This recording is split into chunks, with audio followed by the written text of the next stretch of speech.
Olá, meus irmãos, tudo bem? Estamos de volta aí com o nosso programa Reflexões para a Vida, um programa de crescimento pessoal à luz da Palavra de Deus, né?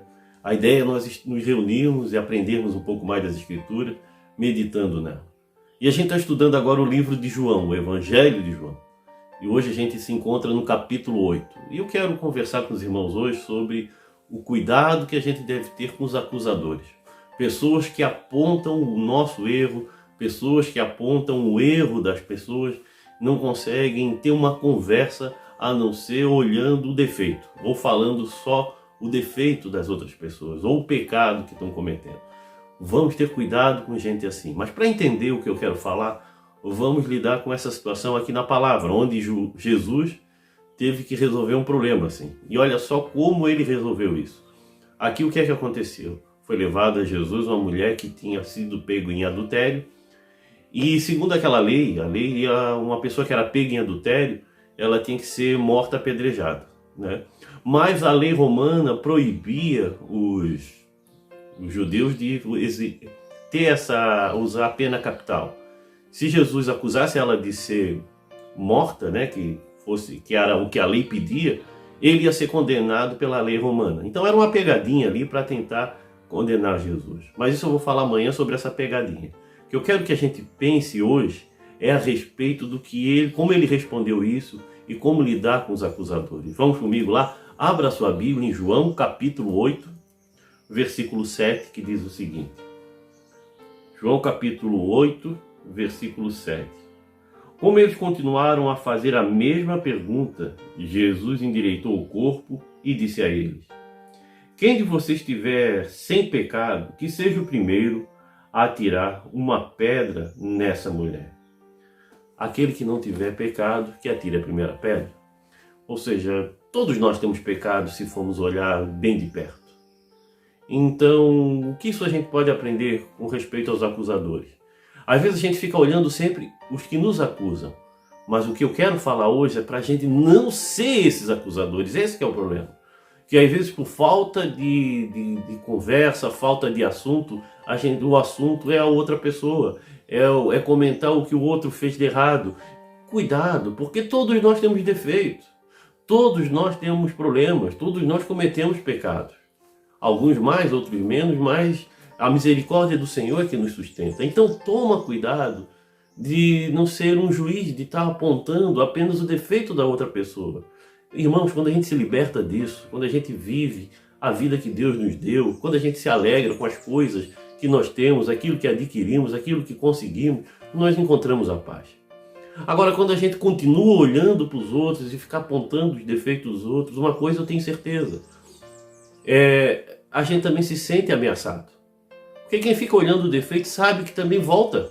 As pessoas vão ficar olhando para você, vão ficar vendo as tuas falhas, aquilo que tu comete, aquilo que tu deixa de fazer.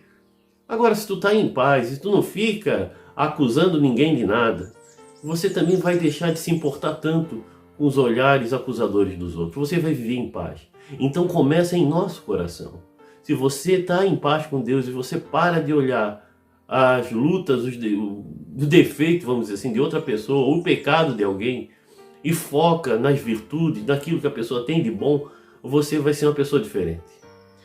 E aí você não vai dar nem tanta bola para aquilo que eles falam de você, para aquilo que acusam de você, porque você não é mais você não está mais nessa atmosfera, você não está mais nesse mundo de acusadores. Então não seja um acusador, não seja uma pessoa que fica olhando apenas o defeito do outro.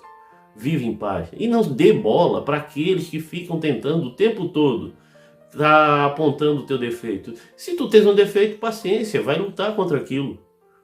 Por exemplo, se alguém me chama de 4 olhos, que era uma coisa bem de escola, é uma constatação, ou eu uso óculos, e daí? Mas se não é verdade, se alguém me chama de uma coisa que eu não sou, também não temos que dar bola se a gente não tem aquilo. Estão entendendo, irmãos? Quando a gente está em paz com Deus, quando a gente está em paz com a gente, e a gente não quer dar satisfação para ninguém, e a gente não fica apontando os erros dos outros, aquilo que apontam da gente também não vai dar nenhum problema. Agora, quando a gente fica acusando, a gente começa a ficar se cuidando, porque sabem que vão falar da gente. A gente começa a ficar com medo do que vão pensar da gente, porque a gente também fica pensando errado dos outros. Agora, quando a gente encontra liberdade em Cristo, irmãos, nada disso vai fazer mais sentido para a gente. Por mais que a gente cometa erros, a gente vai lutar contra eles para melhorar o nosso testemunho, a nossa vida com o Senhor. Mas não para encontrar aprovação ou ficar com medo do que estão falando. Da tua roupa, do teu jeito de falar, do teu... Exploda-se. Vive em paz com Deus. Faça aquilo que Deus te chamou para fazer. Agora, se tu ficar apontando os outros, também não se sinta também ofendido quando eles apontarem os teus defeitos. Porque você entrou na brincadeira, né? Como a gente brinca, se tu desceu pro parquinho para brincar, não fica chorando, não. Deus te chamou para ser testemunho, para ser uma pessoa viva, uma pessoa transformada por Deus, não para ser um juiz. Agora, se tu quer ser juiz, te prepara, vão te julgar também. Então te liberta disso e encontre a paz. Tá bom, meu irmão? Que Deus te abençoe, que Deus te fortaleça, né? Se esse vídeo teve alguma relevância, nos ajude, traz um comentário, nos ajude a melhorar. A ideia é levar uma reflexão. Eu aqui não quero trazer uma verdade absoluta. Não, eu estou trazendo a palavra de Deus. E eu acredito que o Espírito Santo é que nos transforma, é o Espírito Santo que nos convence. Tá bom? Que Deus te abençoe, fique na paz. E ouça a nossa programação da rádio, tá bom?